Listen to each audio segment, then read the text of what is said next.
यूक्रेनी सेना के हेडक्वार्टर पर रूस ने किस मिसाइल से बोला हमला, रूस के किस शहर को अब यूक्रेन ने बनाया टारगेट, और एक हफ्ते में यूक्रेन के कितने सैनिक मारे गए। एटमी थ्रेट से जुड़ी खबरों के लिए देखिए न्यूक्लियर टेंशन टॉप 9।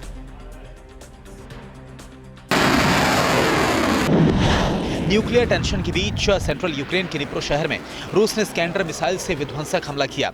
रूस ने यह हमला यूक्रेन के स्टेट सिक्योरिटी के हेडक्वार्टर पर किया है। घातक मिसाइल हमले में हेडक्वार्टर की पूरी इमारत तबाह हो गई।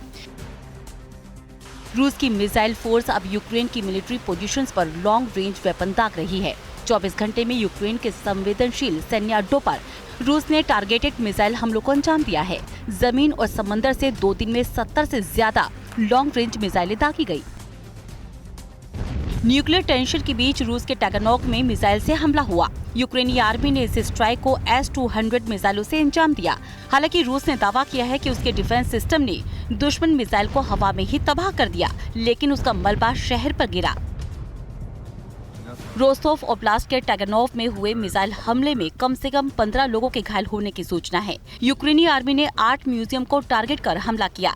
यूक्रेनी स्ट्राइक के बाद शहर में दहशत है। रूस ने भी बदले की कार्रवाई को अंजाम देते हुए ब्लैक सी से कीव को टारगेट किया। रूस यूक्रेन जंग विनाशकारी शक्ल अख्तियार कर चुकी है। रूस के ब्लैक सी फ्लीट के हमले के जवाब में यूक्रेन ने ओजोव के बाहरी इलाके में मिसाइल स्ट्राइक की। एक मिसाइल खाली मैदान में गिरी, जबकि दूसरे को रूसी डिफेंस ने हवा में ही तबाह कर दिया। यूक्रेन ने जंग में नॉर्वेजियम मिसाइलों का इस्तेमाल बढ़ा दिया है। न्यूक्लियर खतरे के बीच यूक्रेन के स्विच ब्लेड ड्रोन रूस पर भारी पड़ रहे। पश्चिमी देशों से मिले स्विच ब्लेड ड्रोन ने क्रीमिया से लेकर मॉस्को तक कई टारगेट्स को ध्वस्त किया। रूसी फोर्स के पास स्विच ब्लेड ड्रोन का कोई जवाब नहीं है। एटमी थ्रेट के बीच जर्मनी तेजी के साथ यूक्रेन की बैटलफील्ड में वेपन्स को भेज रहा है। यूक्रेन को अब जर्मनी से 6 एंटी एयरक्राफ्ट वेपन GSU गेपार्ड की खेप मिली है, तो 5 BMP वेपन और 13 वेक्टर ड्रोन पाइपलाइन में है। इसके अलावा बड़े पैमाने पर गोला बारूद भी यूक्रेन को मिला है।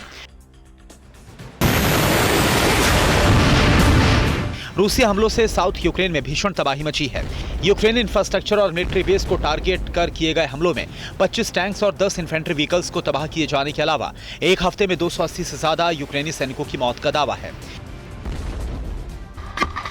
कुर्दियुमिफ्का में यूक्रेनी आर्मी ने रूस के खिलाफ बड़ा एक्शन लिया है। रूसी ट्रेंचेस को क्लियर करने के लिए अज़ोव बटालियन ने आक्रामक हमले किए। फेस टू फेस जंग में यूक्रेन ने कई रूसी सैनिकों को जिंदा पकड़ने का भी दावा किया है।